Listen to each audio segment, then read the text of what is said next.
Lo crean o no, Homo sapiens, o sea nosotros, somos solo una de más de una docena de especies homínidas que componen nuestro género, Homo, que curiosamente se traduce como hombre. Aunque es difícil ser exactos, se cree actualmente que las primeras especies de nuestro linaje surgieron hace unos 2.8 millones de años durante el Plioceno, y esa fecha se basa en el hallazgo del espécimen LD-351, un maxilar izquierdo adulto muy dañado que se considera pudo haber pertenecido al antepasado del Homo habilis o de Homo rudolfensis, y que es por ahora el Homo más antiguo verificado. Y desde que aparecieron los primeros Homo, cada nueva especie del género ha seguido el patrón en el que cada iteración es menos arcaica y primitiva y al mismo tiempo más derivada, además de que la destreza tecnológica de nuestros antecesores tendió a avanzar con el tiempo. Pero en 2015 se descubrió en Sudáfrica una especie humana nueva y muy insólita, que trastocó completamente lo que pensábamos saber sobre la evolución de nuestro linaje, porque a pesar de ser una de las especies humanas más recientes conocidas, parecía salida de una máquina del tiempo, ya que tenía rasgos primitivos que uno esperaría encontrar en ancestros más tempranos y no en un primo tan reciente. Y francamente, eso es solo uno de los muchos misterios que la rodean. Así que, ¿quién era?, se preguntan. Pues permítanme presentarles a Homo naledi, también llamado hombre de la estrella. Esta especie no solo se conoce de una sola zona, sino de una sola caverna, llamada la Cueva de la Estrella Ascendente, de ahí el apodo, y es allí donde se han encontrado a cada naledi conocido. Este sistema cavernoso es uno de los más peligrosos que hay. Prácticamente tardó décadas en ser explorado por los científicos, y desde el principio planteó a los investigadores un problema muy extraño: ¿cómo llegaron los naledi allí? Pero volveremos a eso más adelante. Lo más importante ahora es el hecho de que en esta cueva el equipo no halló un solo ejemplar o unos pocos fragmentos dañados, sino múltiples esqueletos, más de 15, que no solo varían en edad y sexo, sino que además estaban sorprendentemente bien conservados en términos generales, pues la expedición original por sí sola produjo más de 1500 piezas óseas, dando a los investigadores una idea bastante buena de cómo eran los esqueletos de estos homínidos. Además, la calidad de los restos permitió datarlos con más precisión. Hoy se cree que la especie surgió y existió entre hace 335.000 y 236.000 años, durante el Pleistoceno medio, que es aproximadamente la misma época en la que apareció nuestra propia especie. Pero aquí está lo raro: aunque sabemos su antigüedad y tenemos una gran colección de sus huesos, no sabemos realmente dónde se ubica en el árbol familiar, ni a qué especie homínida se asemeja más, pues no aparenta su edad, por así decirlo, ya que poseen una anatomía resumida como mezcla de rasgos homínidos más recientes, como nosotros y los neandertales,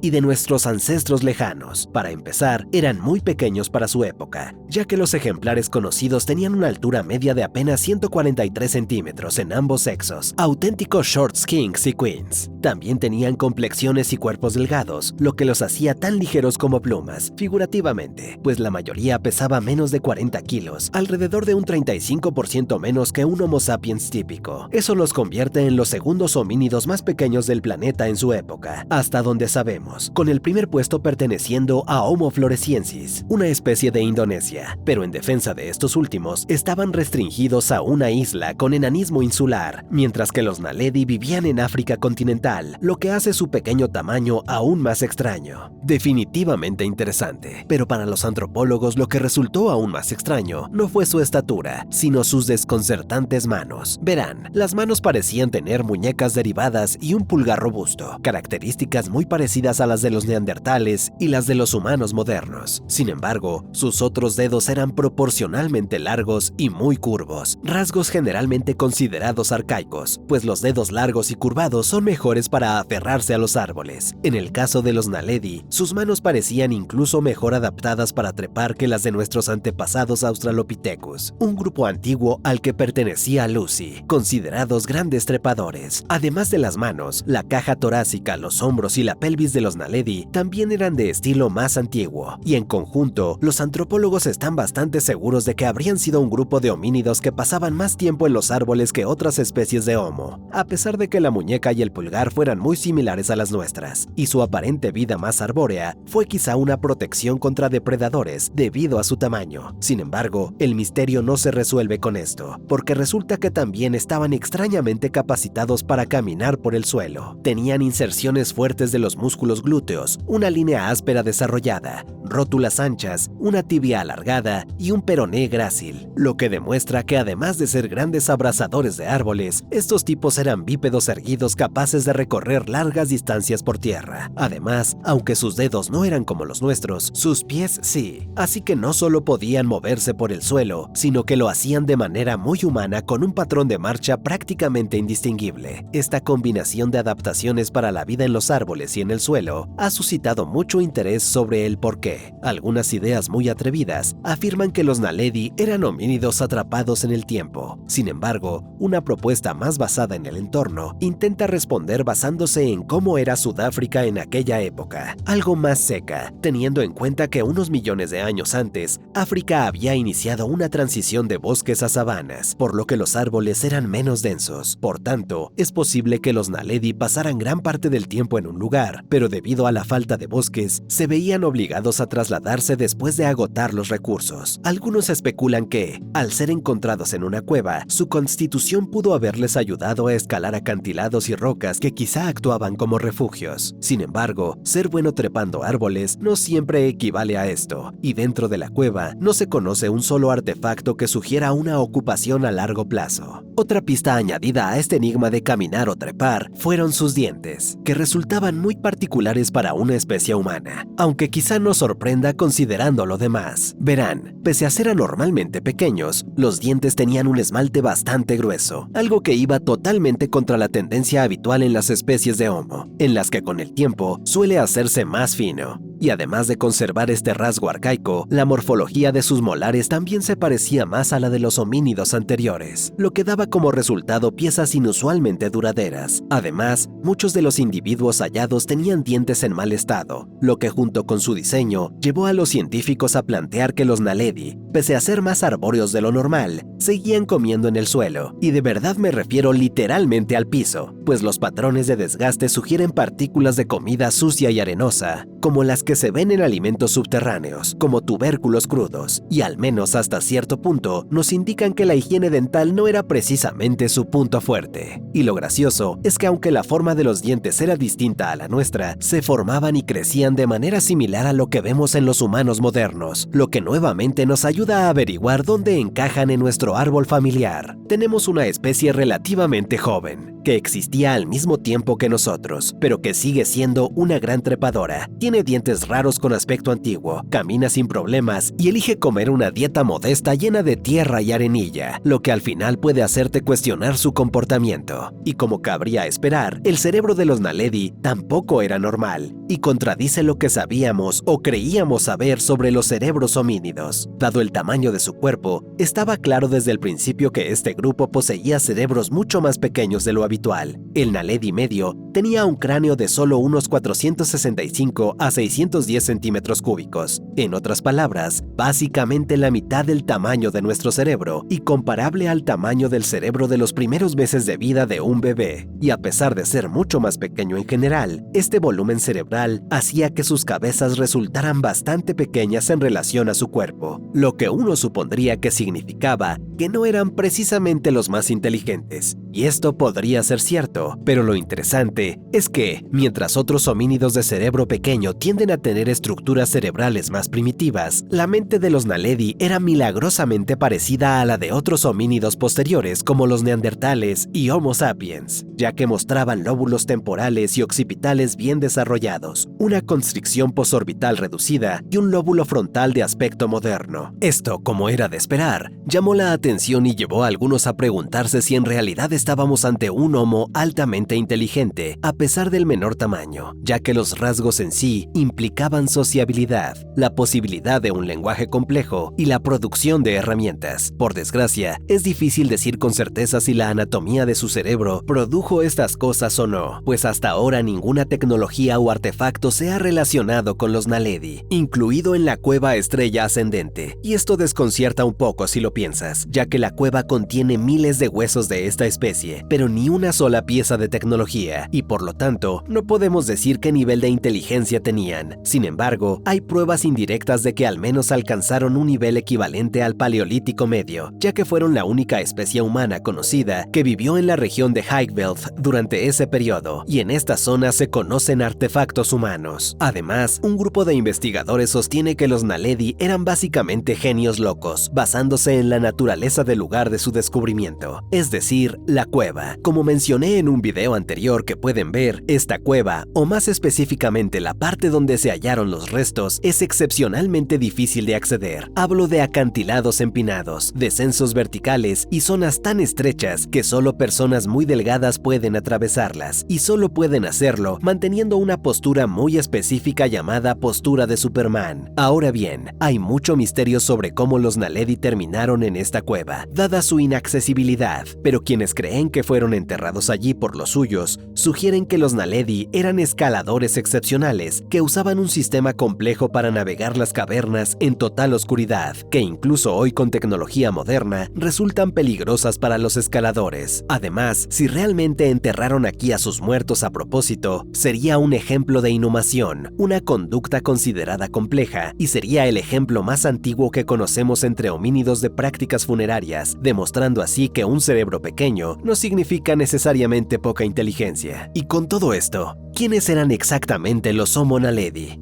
Bueno, si has estado siguiendo, deberías estar casi más confundido que al principio, y la verdad es que no tenemos ni idea. Pero por ahora, hay 4 ideas principales. La primera es que eran un grupo que se separó muy temprano de los humanos contemporáneos, tan atrás como el Plioceno, y no más tarde de hace 900.000 años. La segunda hipótesis, dadas sus características aún primitivas, es que sus ancestros se especiaron después de un evento cruce entre Homo y Australopithecus tardíos. Y las dos últimas posturas afirman que Homo naledi era bien un taxón hermano de los descendientes de Homo heidelbergensis o un taxón hermano de Homo erectus, con quien, cabe decir, comparten la afinidad más cercana al menos en rasgos craneales. Sin embargo, en conjunto, siguen siendo enigmáticos, incluso para una especie humana extinta, y solo podemos esperar que futuros descubrimientos ayuden a desentrañar el misterio. Por desgracia, esto prácticamente nos lleva al final de lo que podemos decir sobre ellos, ya que nada de lo encontrado nos da más indicios de cómo era su tecnología, estilos de vida o comportamientos. Todo es muy nebuloso, y quizá la única conclusión que podemos sacar es que la vida no era precisamente un paseo para ellos. Para empezar, las diversas edades y géneros presentes entre los restos de la cueva muestran que la muerte estaba presente en todo momento dentro de este grupo, y además, muchos especímenes tenían patologías que reflejaban vivir en un entorno azotado por estaciones duras. En concreto, los dientes presentaban defectos asociados a determinados periodos de desarrollo, lo que llevó a los investigadores a pensar que inviernos y veranos extremos asolaban la zona, causando un repunte de enfermedades entre los Naledi. Los inviernos en particular fueron probablemente muy duros, dado lo difícil que sería para los individuos mantenerse calientes con sus cuerpos más pequeños, y aún hoy, la región de Sudáfrica en la que vivían experimenta un aumento de dolencias como gripe, enfermedades respiratorias y diarrea pediátrica por factores ambientales. Y para empeorar la situación de nuestros pequeños antepasados, los investigadores creen que, debido a su tamaño, grandes depredadores como leones, hienas y leopardos los cazaban ocasionalmente. La única buena noticia es que hay pocos fósiles de grandes carnívoros alrededor de la cueva de los Naledi. Nadie piensa que esto se deba a que los Naledi fueran asesinos feroces que atemorizaban a todos. Se cree más bien que la región era más desolada y escarpada que los entornos vecinos, por lo que los grandes depredadores cazaban en otros lugares donde la presa era más abundante. Y aunque podría estar muy equivocado, puede que este ambiente fuese lo que acabó con Homo naledi. Como ya dije, la cueva Estrella Ascendente es el único lugar donde se conocen restos, pero no se cree que el sitio tenga algo que ver con su extinción, sobre todo porque los cuerpos se acumularon allí durante un largo periodo. Más bien, la supuesta volatilidad del clima de la región pudo resultar demasiado para los Naledi, y no pudieron migrar con éxito a otro lugar. Tristemente, Finalmente parece que la suerte, o como quieran llamarlo, nunca estuvo de su lado, pues en última instancia estos pequeños no duraron mucho, con los restos datados indicando un periodo de unos 100.000 años, en el extremo corto para una especie homínida. Pero tal vez después nos encontremos con algo que nos sorprenda y nos ayude a resolver el misterio, y además nos muestre que no eran menos impresionantes que otras especies de nuestros primos. Gracias por ver este video de Zoo Extinto. Nos vemos en el próximo.